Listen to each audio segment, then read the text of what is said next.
America की आबादी करीब 34 करोड़, इंडोनेशिया की आबादी करीब 23 करोड़ और पाकिस्तान की आबादी करीब 22.5 करोड़ है। लेकिन दुनिया के सबसे बड़े पर्व महाकुंभ में इससे कहीं ज्यादा आबादी तो स्नान करने पहुंच गई।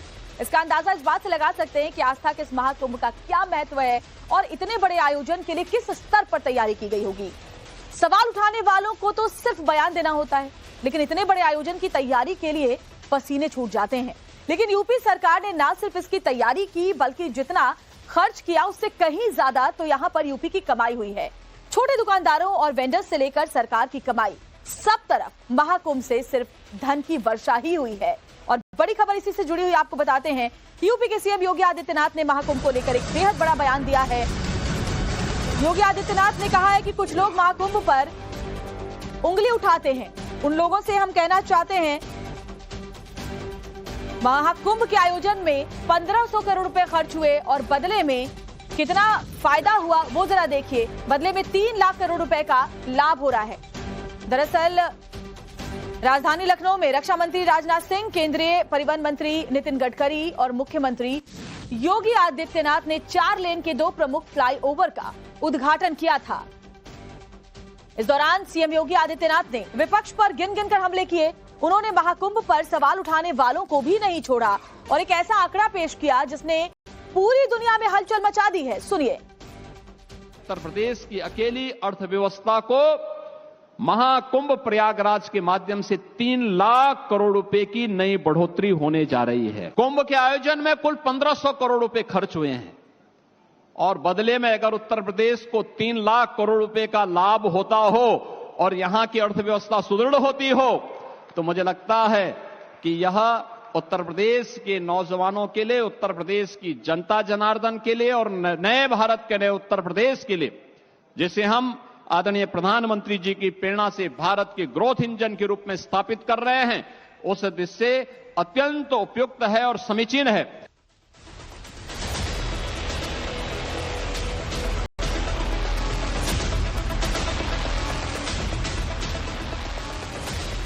महाकुंभ पर विपक्ष लगातार सवाल उठाता रहा। अखिलेश यादव लगातार आरोप लगाते रहे कि 1500 करोड़ खर्च करने के बाद भी व्यवस्थाएं ठीक नहीं है।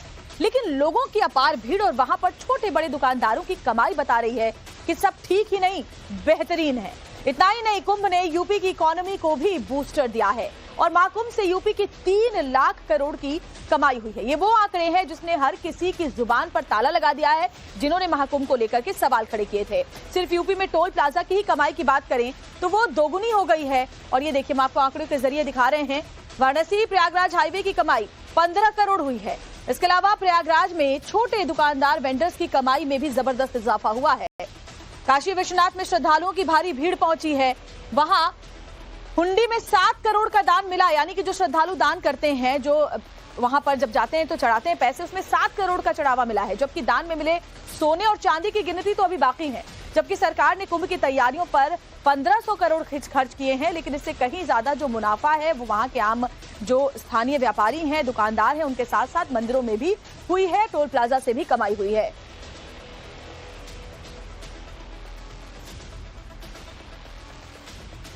और हमारे साथ हमारे सहयोगी अभिषेक राज इस वक्त जुड़े हुए हैं महाकुंभ क्षेत्र से लाइव। अभिषेक, व्यवस्थाओं पर लगातार विपक्ष ने सवाल उठाए हैं। विपक्ष हमेशा ये कहता रहा कि इतना ज्यादा खर्च होने के बाद भी व्यवस्थाएं दुरुस्त नहीं है। देखिए, मैं भी तकरीबन 1 महीने रह के आई हूँ, व्यवस्थाएं अपनी आंखों से देखी और आप भी वहां पर जब मौजूद हैं तो आप भी देख पा रहे हैं कि जबरदस्त तैयारी, जबरदस्त होमवर्क पहले से किया गया था, जो अब धरातल पर लगातार जब से कुंभ शुरू हुआ है नजर भी आ रहा है। ऐसे में मुख्यमंत्री योगी आदित्यनाथ ने आंकड़े कल सामने रखकर सबकी जुबान पर ताला लगा दिया है। देखिए, बिल्कुल जब एक घर को संभालने की बात होती है तो हालत खराब हो जाती है इंसान की।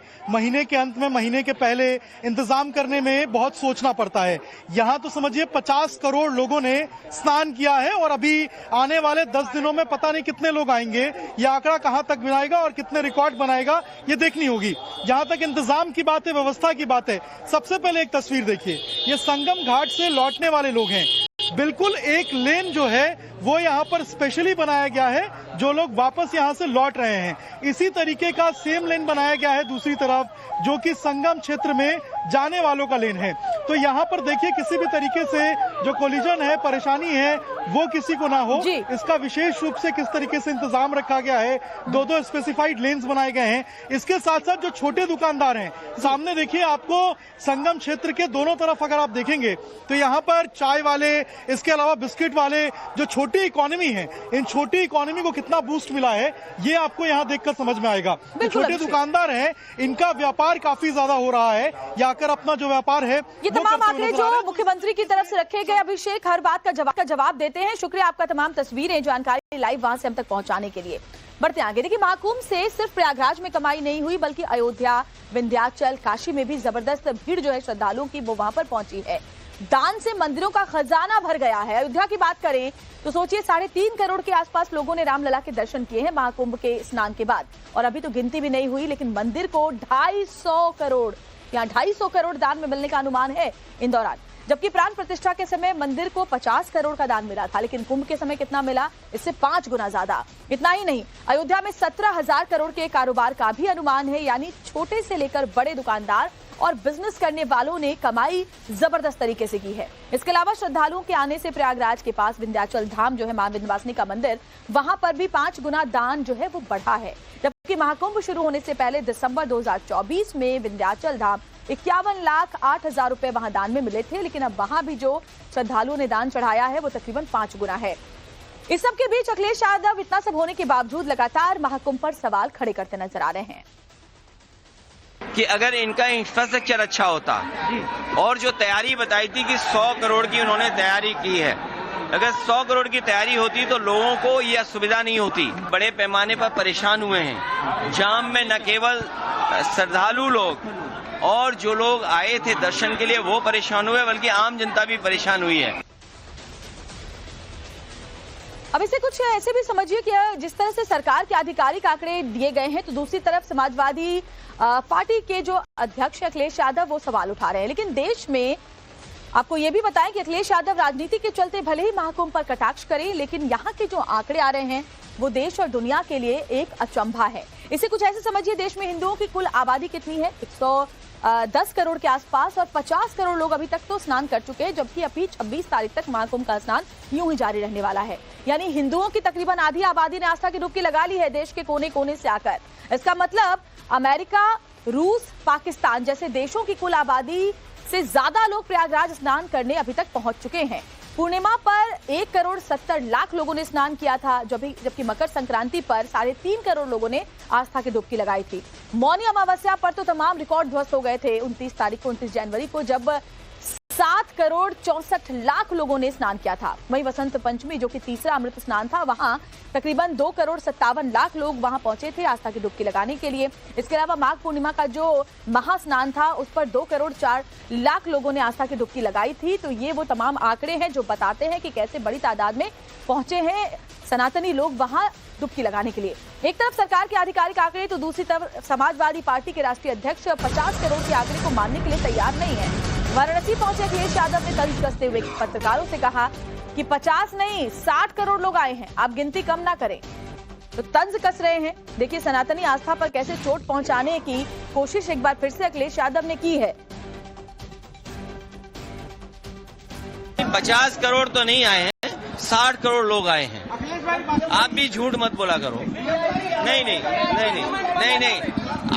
आप उनकी गिनती कम मत करिए। आप उनकी गिनती कम मत करिए। आप गिनती कम कर करके